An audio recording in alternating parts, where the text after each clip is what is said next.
Easy peeps, hope you're all well. This is Streetman Sam. This is the third video I'm doing to show the beginner's guide to Logic Pro X on how to get down basic musical ideas you may have and to build a drum groove around it. And it just shows that you don't need, basses, guitars and everything. But if you do own a microphone, a cheap one you might have, then you can get your ideas down and recorded. So, in the first video I showed you how to set up and the stuff that you'll need, and we recorded a bass line with I sung it into the microphone and we recorded that, and I showed you how to get a drum groove up, by getting Drummer up and using its interface and to follow your idea. So if you don't know that already, please go back to the previous two videos and see how how that sort of panned out. But in this video today, I'm going to show you that if, like me, you don't own a musical keyboard or a MIDI keyboard, what people call a MIDI keyboard, to play your ideas in, you can basically use your normal email writing keyboard like this. I'm just showing you there. So it's a cool little trick in Logic. So if we get a software track up, so we're going to add a track. Software, press enter, and then a software track will come up. So basically, if you come over to its channel strip on the left hand side here, you'll see the instrument, and we're going to basically play in, or try to play in, the bass line that I sung in. So I'm just going to show you how you can play some stuff using this keyboard that you use to write emails with, or your text or anything else, basically on your computers. So we're going to go down. So once you press your instrument, you'll see a whole selection of stuff come up. But for this, we're going to use the EXS24, and it's a sampler. And we're going to click on that, and then basically its interface will come up. There's loads of stuff you can do on here, and different sound designs, but we're just going to keep it basic. So we're going to go into this area here, which is sort of the black bit up here, and we're going to click on it, and then you'll get a selection of instruments and all sorts come up. And then if you see bass, and then we're going to go to electric bass and come down, and something called Liverpool bass, which is just a simple, nice one to use. So if you close that down now, so basically, we want to be able to play some stuff in, bass wise. So and to do that, in Logic, you get a keyboard that will come up if you press Command, which is the button next to the space bar. If you press Command and K together, you'll see that this comes up here, and it's sort of like a mini piano, so to speak. If you look at this bit here, so, and then basically in music there's 12 notes. It's only 12 notes. So when you look at a piano, a full-size piano that's got loads of notes all over it, it's just blocks of 12, just starting over again. And I strongly recommend that you learn the note names, because they'll each have a letter designed to it and assigned to it, apologies. And I strongly suggest you do that. So if you want to get down a piece of paper, I'm going to quickly just say the notes of the musical alphabet. So in the musical alphabet, you'll have some notes that will be known as sharps or flats, and you may have seen it in some music written, or you may know this already, but flat normally means the note behind, and you'll normally see it when it's written down. It'll have like a little B up the top of the note, and sharp normally means the note in front, and that will have what we know basically now is the hashtag sign, the two lines going down and then across, and they're used in different keys, and they mean different things, but so the notes of the musical alphabet are C sharp, which is also known as D flat, D sharp, which is known as E flat, and then E.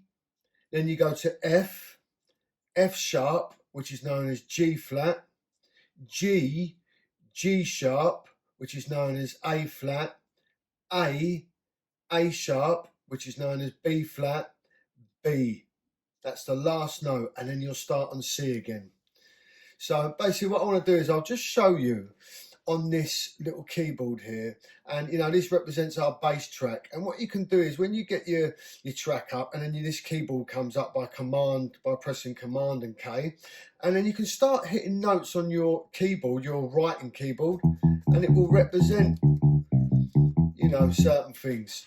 So I don't know if you know the notes of the keyboard and how they go, but basically, it's a block of 12. So if you see a keyboard, you'll look at it and it'll have 3 white notes, 2 black notes. That's like a little block. And then the next block will have 4 white notes and 3 black notes. And that's another little block. So you've got a block of 3, a block of 5, apologies, and a block of 7, which makes 12, the 12 notes of the musical alphabet.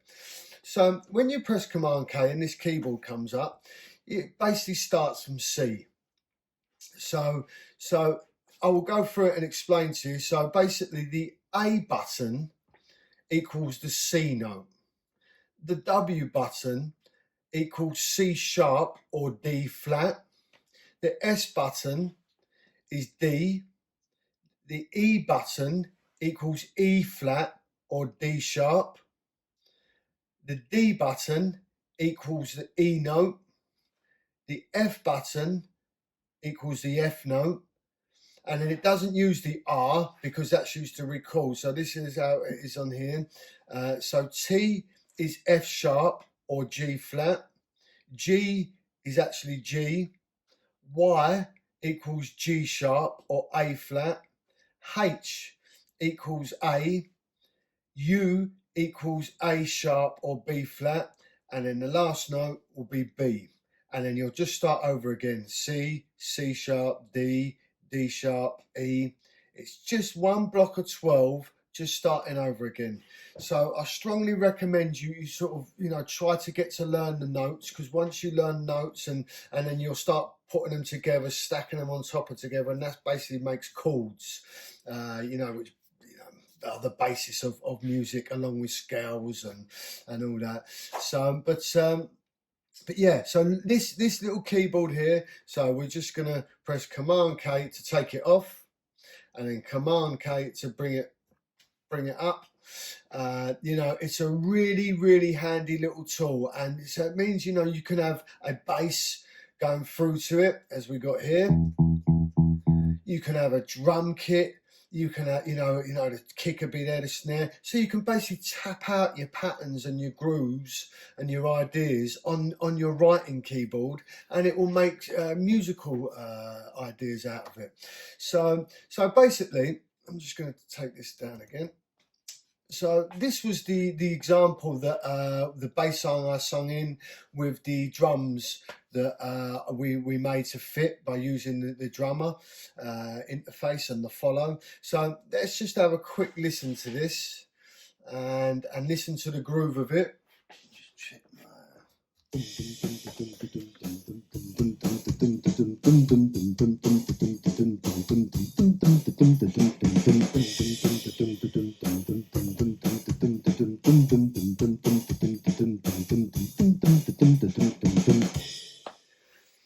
So it's quite a tight little group, but I mean, I don't know what key I was singing that bass line in. It was just an idea that I was putting in, of one of the ideas I had on my phone, so whatever idea you have, so it's just about getting them basic ideas down.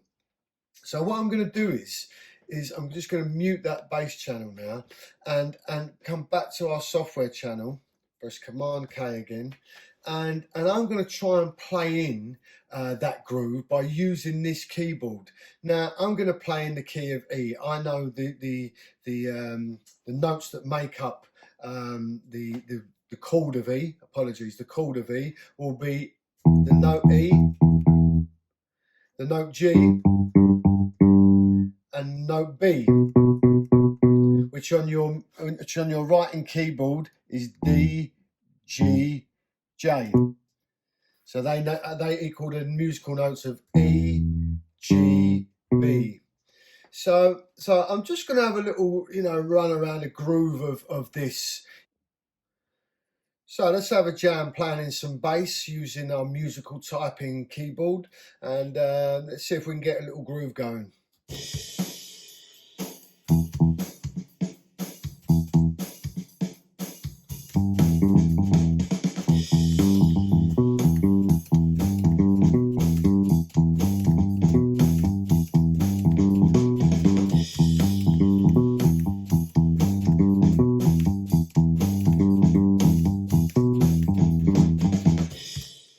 So just something very simple, I didn't record that.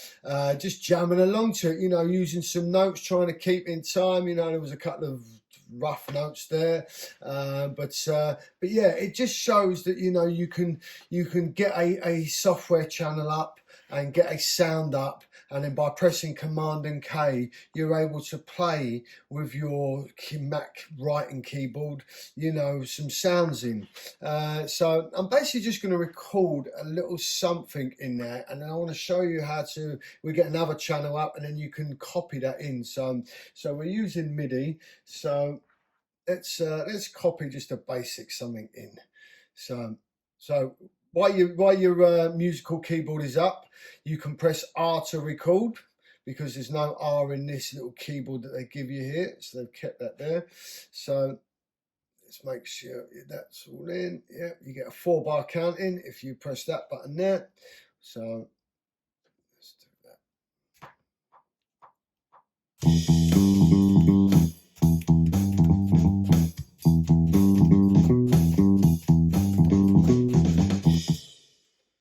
So something very simple. So basically, you'll see, you just get that out of the way, use your arrow key. So you'll see something now that's come up, and this is, if you double click on this, you'll get something that's come up, and this is your MIDI editing page for your MIDI instrument, your software instrument. And if you press E, so I'm just going to get rid of that keyboard, Command K. And if you press E now, that will come up. You can double click on it, or you can press E. So, and then what you'll see is a selection of notes that basically I've just played in. And you'll see all these squares, and if you see, like, it's 4 squares to a bar, it's about 4 beats to a bar, basically, if you can see that there. And you'll get like your representation of a keyboard come up, and there's lots of other stuff you can do. So just for a very basic, of what it was, in the top left corner here, on the other top left corner, you'll see your track, and it will have, it may not be up like that now, but you can see there by pressing the buttons a thing called quantize. And if you press that, you'll get a whole selection of stuff that can come up. But I'm just going to go to 16th note, and you'll just see there that things have moved a little bit. So they're still a bit over, but that's just made it possibly a bit more tighter. So, I mean, you can go in and move these notes here. You can click on a note and extend it and move it in, within the box, like extending that one, basically. And this button here, if you press it off, when you press on your notes, that will not make any sound, because that's your MIDI in note, basically. So if you want to hear it, if you don't, so, but let's press E again. We'll have a quick listen to this loop again.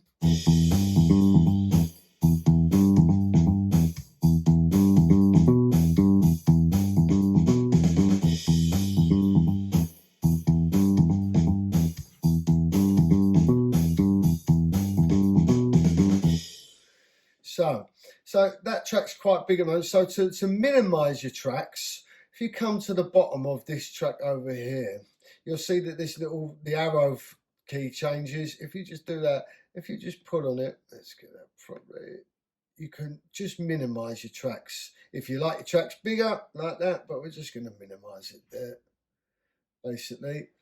So that's, let's have a listen again. It's a very simple bass line that I've tried to, that I've played in using the musical typing keyboard by pressing Command K, and it's sort of mirroring the bass line that I put in by just, by the microphone, just, singing in a basic a bass line. Then we added our drums, and now we've added a bass line from the synthesizers. So let's take Command Key off again. So one more listen.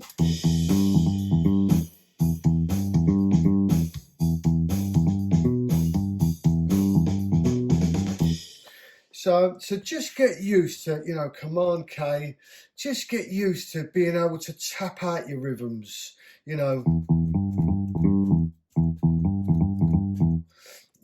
you may be a piano player, you may be a guitar player, but just get used to using this keyboard, because it can give you, once you've got the sound that you're happy with, or, the basic sound. And as I said in my previous videos, the amount of stuff you can do to sound using audio effects, delays, compressions, EQ is another world. So please don't get dragged into that at the moment. It's a great skill to know, to get into, but if you're just learning basic ideas, get your idea down, and then you can move on to that, getting a bigger sound. But, for the moment, just get used to jamming and, and quantizing and moving stuff within the editor page, so to speak. Like that note there, you can just move it back to the beat, so to speak, and that's enough to be getting on with. So let's get rid of that. Get rid of that again. So just one more thing before I go.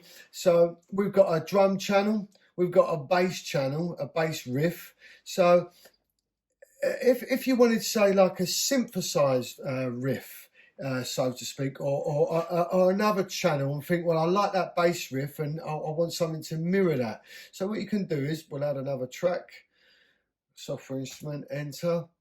And it brings up another track. I'm just going to minimize that again, not that far. And we're going to go over to our channel strip and get an instrument up. And just for argument's sake, I'm going to go back to the ESX24, and we're going to open up a synthesizer.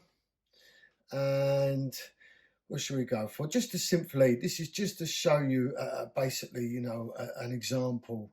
And what should we go for? We'll go for a trancey hook. I love trance. You may not, but just to show what you can do. So get rid of that again. And then what we're going to do is we're going to go back up to our bass channel, and we're going to hover over the region, and we're going to click on it to highlight it, and then we're going to press Alt or Option, which is the button next to the command. Hold that down, and then drag that down into our channel below. And then if you solo it, watch what this does.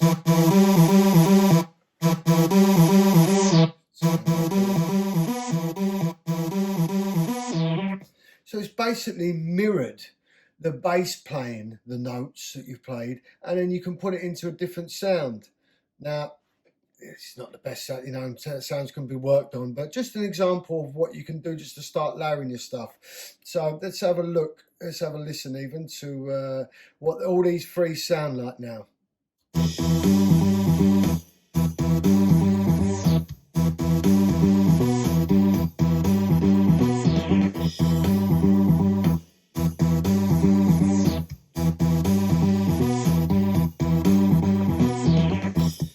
Okay, it's a tight loop, and just bearing in mind that, I'm not trying to write music. I was just jamming along to something and just showing you examples of what can be done by opening channels and, using your musical typing keyboard, which is a godsend for me, because I don't own a keyboard and I don't own a MIDI keyboard, and if you have got the money and you've got the environment to have a MIDI keyboard, please, go and invest if you want to, because there's some great great stuff, and you can assign your faders and your turning knobs to stuff as well. And you know, it's great having a MIDI keyboard, but you know, if you haven't, don't let it get in the way of you producing you know, a basic musical idea and getting it down. So yeah, so that's the end of the third video. So you know, keep practicing, keep jamming in Logic, and you know, keep just getting your ideas down. So till next time, all the best, take care.